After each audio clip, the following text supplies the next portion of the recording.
Y'all seen that one Vine about a guy driving and he's talking about the road work or something? Someone's filming him. Oh, I think this is it.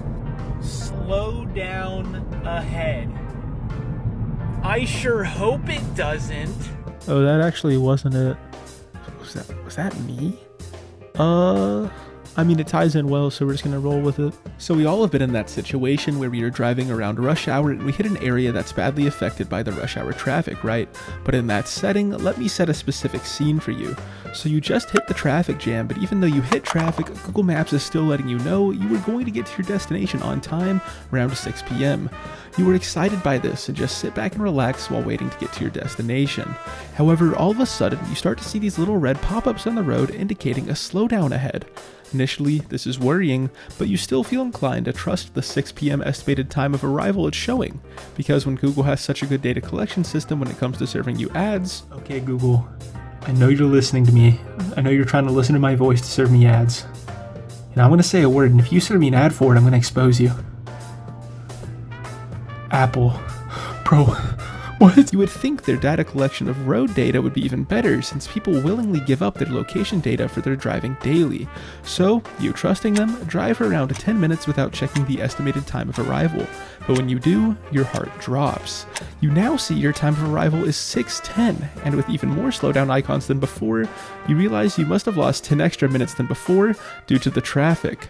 Now knowing you are at least going to be 10 minutes late, you consider if you should text the person you're going to meet, but you think to yourself, if time can go up that much, surely it can go down that much as well. However, after the arrival time constantly fluctuates through the rest of the time you drive, from 6:05 back to 6:10 and now finally ending at 6:15, the false hope this gave caused you to never text the person you were supposed to meet, and now once you meet up with that person, you can't even look them in the eyes due to the guilt being late has caused. But after the hangout and you're driving home thinking about what has occurred, you realize the paradoxical loop Google Maps is stuck under, which is the only explanation for this constant fluctuation of times of arrival. The paradox loop starts in the middle of a drive when Maps feels as though your time of arrival is going to be pushed back a bit, so it starts to tick up your arrival time. But in doing so, Maps also has a sudden realization. If it ticks up the time on an unstable driver, the shock of seeing how they will be late might cause them to start speeding and cutting up between lanes dangerously in an attempt to still make it on time. This in turn makes Maps tick down the time slowly to hopefully deter that from happening. But in doing so, Maps also has a sudden realization. If it ticks down time on a stable driver, the realization that driver might have of Maps giving inaccurate times can cause them frustration, so it starts to tick up your arrival time. But in doing so, Maps also has a sudden realization.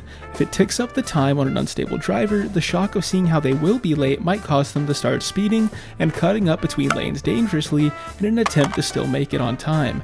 This in turn makes Maps tick down the time slowly to hopefully deter that from happening. And at this point, that version of me is stuck in the paradox. The only way for the other me to be cured of his circular reasoning would be if Maps could utilize our driving data better.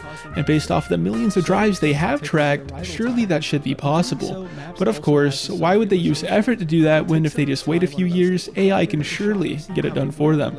And if you enjoyed this video, you know what to do. This in turn makes Maps tick down the time slowly to hopefully determine